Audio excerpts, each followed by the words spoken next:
Chapter 1, Everything has beauty, but not everyone sees it, Confucius. For over 20 years I have searched the world for undiscovered, lost and looted Chinese works of art to repatriate back to China. The story of V.I.P Jiu begins on my birthday, the 2nd of July 2014. It is a tale that begins with a wrongly attributed, cracked and chipped wine cup that hid an astonishing secret dating back to Imperial China, a secret connected to its longest reigning emperor, the Emperor Kangxi, who ruled China from 1662 until 1722. The Kangxi Emperor is credited for completing the conquest of China, stabilizing the Qing dynasty and ushering in a long period of great prosperity and peace. He was the single most powerful person on earth at the time, ruling over a vast empire and over 100 million subjects.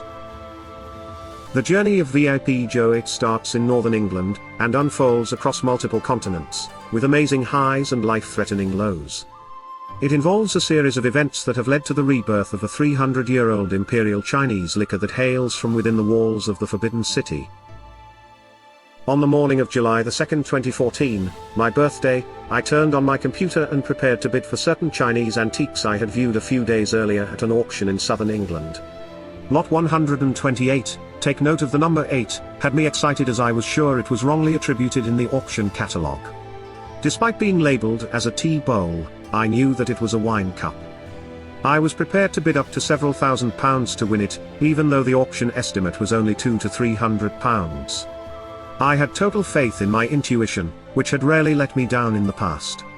Lot 128 was damaged, which made me slightly nervous, as I was not sure how much that would affect the appeal of the cup to collectors. As you can see, the original auction description of Lot 128 described the piece as either 19th or 20th century, and also wrongly catalogued it as a tea bowl. The original auction description reads as follows: a Chinese 19th or 20th century blue and white porcelain tea bowl, the sides finely painted with a mandarin and boys, the base with a 6-character Kangxi mark. The tea bowl is contained in a fitted wood box with a sliding cover. Soon, I was staring at Lot 128 on my computer screen.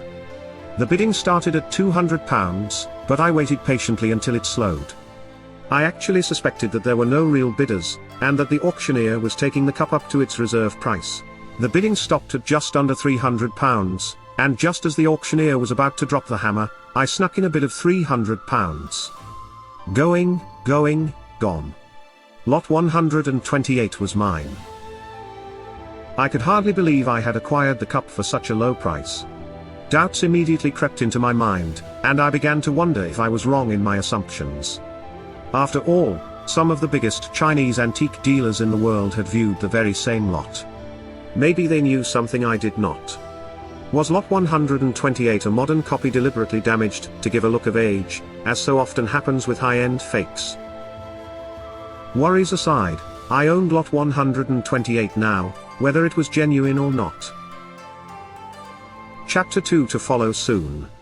To read the full story, visit www.vipjiu8.com. If you enjoy this channel, please subscribe as new videos are added daily. Thank you.